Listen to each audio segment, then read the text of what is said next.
Chaque route raconte une histoire. Une histoire de vision, d'ingénierie, d'investissement et de sécurité. Concevoir, construire, exploiter, entretenir, moderniser, les réseaux routiers comptent parmi les infrastructures les plus complexes à gérer, où chaque décision engage la sécurité, les finances publiques et l'avenir des territoires. Pour répondre à ces défis, El Hassan Ayad, ingénieur conseil indépendant depuis 1985 dans la gestion des infrastructures routières, propose la collection Gestion des réseaux routiers, un parcours complet couvrant tout le cycle de vie des infrastructures. 10 tomes structurent cette collection. Fondamentaux et gouvernance, planification et études de faisabilité, financement, conception géométrique et technique, dimensionnement des chaussées et des structures, assainissement et drainage, exploitation et sécurité routière, base de données et auscultation, maintenance et entretien, innovation et perspectives d'avenir. Chaque tome confronte les pratiques françaises aux standards internationaux. États-Unis, Finlande, Maroc, Afrique du Sud, Japon, Brésil. 7 pays pour un même défi. Bâtir des réseaux plus sûrs et plus durables. 5 hors-séries complètent la collection. Le référentiel des procédures de suivi et de contrôle des chantiers, le guide pratique de l'audit technique d'un projet routier, 8 méthodes pour analyser un problème, un guide dédié à la communication dans la gestion des réseaux routiers et Contit de performance et partenariats publics-privés. Une collection destinée aux ingénieurs, administrations, collectivités territoriales, bureaux d'études, laboratoires, universités et à tous les professionnels des infrastructures routières. Plus de 14 ouvrages, des centaines de méthodes, des milliers d'heures d'expérience condensées pour concevoir, construire, exploiter, entretenir et moderniser les réseaux routiers de demain. Voici maintenant le tome qui vous intéresse.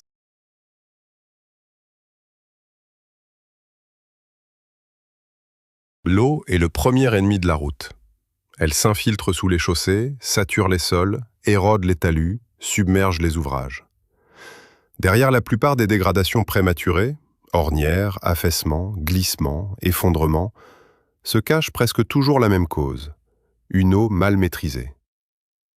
Ce tome couvre l'ensemble des techniques permettant d'anticiper, de canaliser et d'évacuer les eaux sur un réseau routier, ainsi que de stabiliser les talus qui bordent la chaussée. 6 chapitres, 7 pays comparés, 4 études de cas opérationnelles et une annexe pratique de dimensionnement rapide. De l'hydrologie routière à la stabilisation des talus, en passant par le drainage superficiel et profond, la gestion des eaux pluviales et les grands ouvrages hydrauliques, chaque chapitre répond à un enjeu précis. Quantifier les eaux, les collecter, protéger la structure, gérer les rejets, franchir les crues et prévenir les mouvements de terrain. La route est un obstacle dans le paysage hydrologique. Elle intercepte les écoulements naturels, modifie les bassins versants et concentre les débits en des points précis. Comprendre l'hydrologie routière est la condition préalable à tout dimensionnement d'ouvrages de drainage. Un bassin versant routier est la surface dont les eaux de ruissellement convergent vers un point donné, fossé, buse, dallot.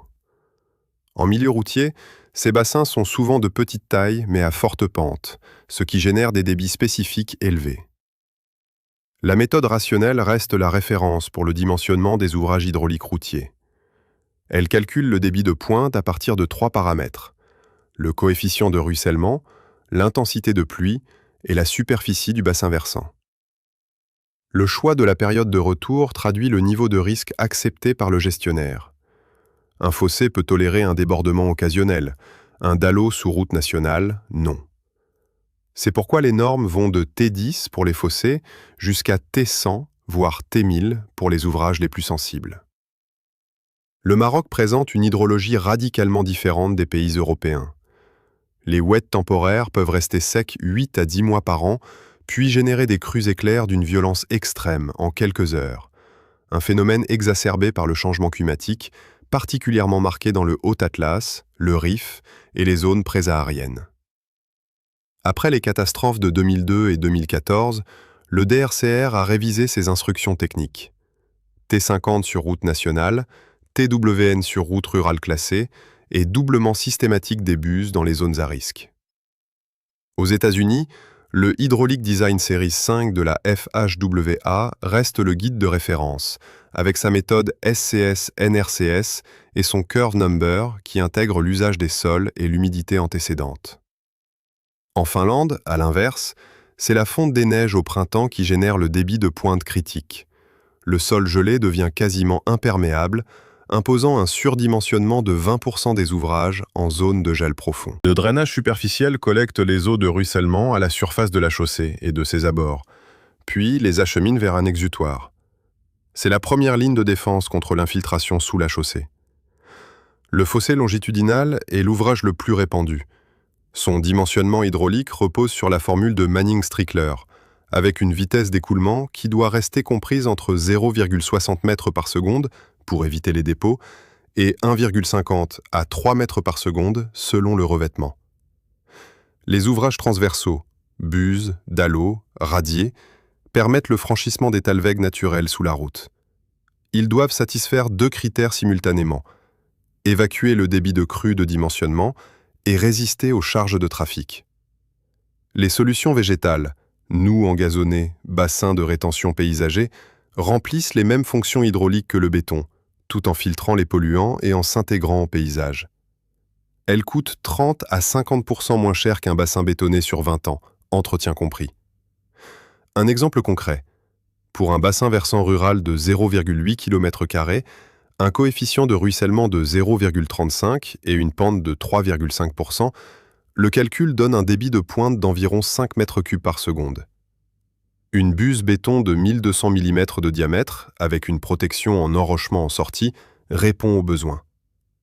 Au Maroc, le DRCR fait face à 2 contraintes contradictoires: des étiages sévères l'été, avec un débit nul pendant plusieurs mois, et des crues éclairs violentes à l'automne. Le doublement des buses sous route nationale est devenu systématique depuis les catastrophes de 2002 et 2014. Le drainage profond protège la structure de chaussée contre 2 menaces invisibles: la remontée capillaire de la nappe phréatique et l'accumulation d'eau dans les couches de fondation. Une nappe haute peut réduire la portance du sol support de 30 à 60%. La tranchée drainante longitudinale est l'ouvrage le plus courant: géotextile filtrant, matériaux drainants, drains perforés et regard de visite tous les 50 mètres pour l'inspection et l'entretien. Les argiles gonflantes constituent l'une des causes les plus fréquentes de dégradation des chaussées dans les zones semi-arides. Au Maroc, on les retrouve dans la plaine du Garbe, la Tchaouia et certaines zones du Souss. Leur gonflement peut atteindre 15 à 40% en volume lors de l'humidification, avec des variations de portance du sol support de 50 à 80%. Face à ce phénomène, plusieurs solutions existent, du drainage systématique par tranchée jusqu'à la substitution totale de l'argile, un arbitrage entre coût et efficacité que chaque projet doit trancher selon son contexte. En Afrique du Sud, l'agence Sanral impose des tranchées drainantes tous les 30 mètres en zone d'argile expansive, complétée par une couche de sable stabilisée à la chaux, une technique directement applicable au Maroc, en Tunisie et au Sahel. Un cas vécu dans le Haut-Atlas illustre bien l'enjeu.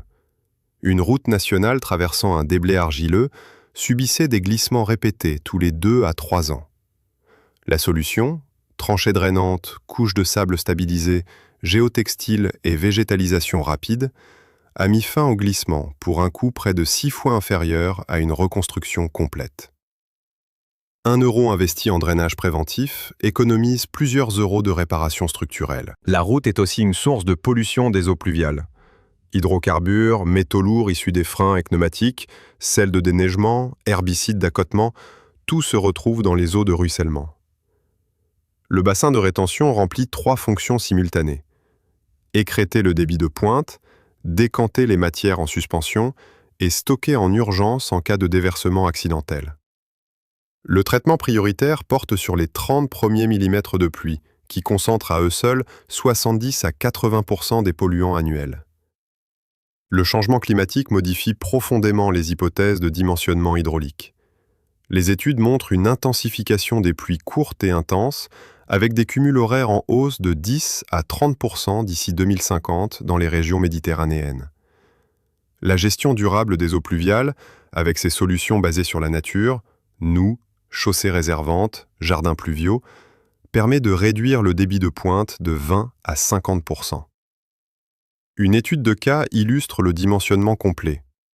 Pour un échangeur autoroutier avec un trafic de 35 000 véhicules par jour et une surface imperméabilisée de 4,2 hectares, en zone sensible de captage d'eau potable, le calcul aboutit à un bassin de 350 mètres cubes, équipé d'un débourbeur désuileur et d'un clapet anti-retour automatique. Au Japon, l'exploitant Nexco a déployé des capteurs IoT sur plus de 2300 km de réseau, capables de détecter un déversement accidentel en moins de 15 minutes, une référence mondiale. Au Brésil, le DENIT fait face à des intensités tropicales extrêmes, jusqu'à 200 mm par heure en Amazonie, imposant des bassins surdimensionnés d'un facteur 3 par rapport aux normes européennes. Les ouvrages hydrauliques majeurs assurent le franchissement des talwegs, rivières et oueds. Ils diffèrent des simples buses et dallos par leurs dimensions, leur conception structurelle et leurs exigences hydrauliques spécifiques, première ligne de défense contre les crues centennales. Lorsque le débit dépasse la capacité d'une buse simple, le recours à des buses multiples s'impose, avec un dimensionnement hydraulique basé sur la formule du débit en charge. Le dallo multicellulaire est la solution pour les débits intermédiaires, de 10 à 100 mètres cubes par seconde, lorsque la hauteur de couverture est insuffisante pour un ouvrage de grande section.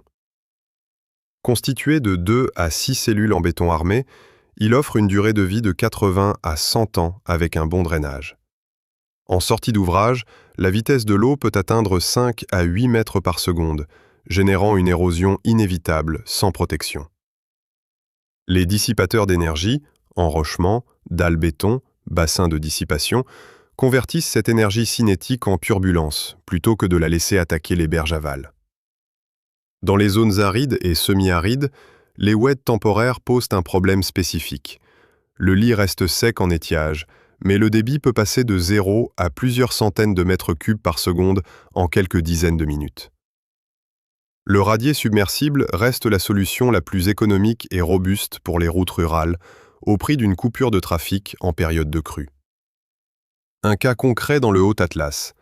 Pour un bassin versant de 28 km² et une pente de 8%, le calcul hydrologique donne un débit centennal de 43 mètres cubes par seconde.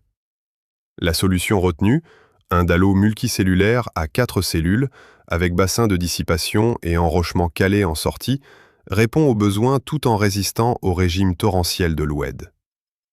Le réseau routier de montagne marocain compte plus de 4200 ouvrages hydrauliques, dont 40% ont plus de 40 ans. Après les crues de 2024 dans le Haut-Atlas, le DRCR a lancé un programme de réhabilitation prioritaire ciblant les ouvrages sous-dimensionnés et sans protection anti-érosion. Les talus routiers, remblais et déblais, représentent des volumes considérables de terre dont la stabilité conditionne la pérennité de la route. Un glissement de terrain peut interrompre le trafic, mettre en danger les usagers et coûter 10 à 100 fois plus cher que les mesures préventives. Le coefficient de sécurité FS traduit l'état d'un talus. À 1,0, c'est l'état limite de rupture. Les normes imposent un seuil de 1,3 en conditions normales et de 1,1 en conditions de crue ou de séisme. Le génie végétal utilise les plantes comme matériaux de construction vivants pour stabiliser les talus. 3 à 5 fois moins cher à entretenir que le béton sur 20 ans, il reste applicable aux talus de pente modérée et de hauteur limitée, ensemencement hydraulique, fascinage, bouturage de saules ou encore le vétiver, dont les racines profondes offrent une excellente résistance à l'érosion. Lorsque la géométrie ou la nature du sol dépassent les capacités du génie végétal, les ouvrages de soutènement prennent le relais. Murs en béton, terre armée, gabions ou clouage du sol, chacun avec son domaine d'emploi et son coût selon la hauteur à conforter. Un cas vécu dans le Haut-Atlas. Un glissement circulaire confirmé sur 80 mètres linéaires, un coefficient de sécurité insuffisant à 1,08. La solution combinée, tranchée drainante pour abaisser la nappe, clouage du sol avec 45 clous, puis géotextile et végétalisation, a relevé le coefficient de sécurité à 1,38, sans incident depuis 3 ans, pour un coût 8 fois inférieur à une reconstruction. En France, le DID CEREMA établit la doctrine nationale sur la base de 450 chantiers analysés. Le génie végétal reste 3 à 5 fois moins coûteux à entretenir qu'un talus bétonné. Aux États-Unis, le programme SHRP2 de la FHWA a développé une cartographie des risques de glissement par lidar aérien, avec un retour sur investissement de 12 pour 1. L'eau et les terres sont les deux adversaires permanents de toute infrastructure routière. Ce tome a montré que les réponses existent, qu'elles sont éprouvées et accessibles, de la formule rationnelle au lidar aérien, du fossé engazonné au bassin de rétention intelligent, du radier submersible au dalo multicellulaire. Ce qui distingue les réseaux qui durent de ceux qui se dégradent prématurément, c'est rarement la technologie utilisée. C'est la rigueur du diagnostic, la qualité de la conception hydraulique, et surtout la régularité de l'entretien préventif. Les 7 pays comparés dans ce tome partagent une même conviction. Chaque euro investi en drainage préventif économise 4 à 8 euros de réhabilitation structurelle. Le premier fossé mal calibré, la première buse colmatée, le premier drain non curé, c'est là que commence la dégradation de la chaussée, souvent des années avant qu'elle ne soit visible. Maîtriser l'eau, c'est maîtriser la durée de vie de la route. Tout le reste en découle.